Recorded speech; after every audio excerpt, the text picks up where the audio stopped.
மும்பை பேப்பரில் இவ்வளோ ஸ்ட்ராங்கான டீமாக இருந்தாலும் ஏன் கடைசி 5 வருஷமாக கப்படிக்கலண்ணா சொன்னால் புரியாது.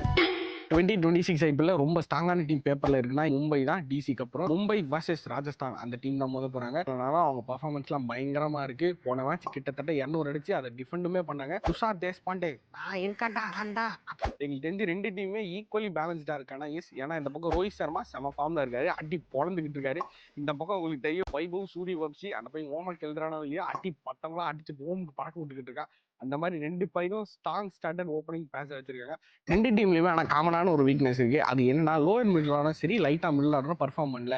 இந்த பக்கம் திலக் வர்மா, இந்த பக்கம் ஹெட்மயர், இந்த பக்கம் ரவீந்திர ஜடேஜா, இந்த பக்கம் ஹர்திக் பாண்டியா, இவங்களாம் பர்ஃபார்மன்ஸ் பெருசா காட்டல அப்படின்னு சொல்லி ஒரு கன்சர்ன்ஸ் இருக்கு. கான்டெஸ்ட் எங்களுக்கு தெரிஞ்சு ஈவனா தான் இருக்கும் போது யார் டாஸ் ஜெயிச்சாலும் கண்டிப்பா நாங்க போலிங் தான் போட போறோம், போலிங் போட்டு சேஸ் பண்ணிடுவோம், அவ்வளவு ஸ்ட்ராங்கான பேட்டிங் இருக்கு ரெண்டு டீமுமே நம்புறாங்க. எனக்கு தெரிஞ்சு எக்ஸ் ஃபேக்டரா இருக்க போறது பும்ரா, வழக்கம் போல அவர்தான். ஸோ அவரோட டெத் போலிங் தான் மும்பை ஜெயிக்குமா தோக்குமா அப்படின்னு டிசைட் பண்ணுது. கண்டிப்பா எங்களுக்கு தெரிஞ்சு ஹை ஸ்கோரிங் கேமா தான் இருக்கும் போது பார்க்கலாம் இதுல யார் ஜெயிக்கிறான்ட்டு. யார் ஜெயிச்சாலும்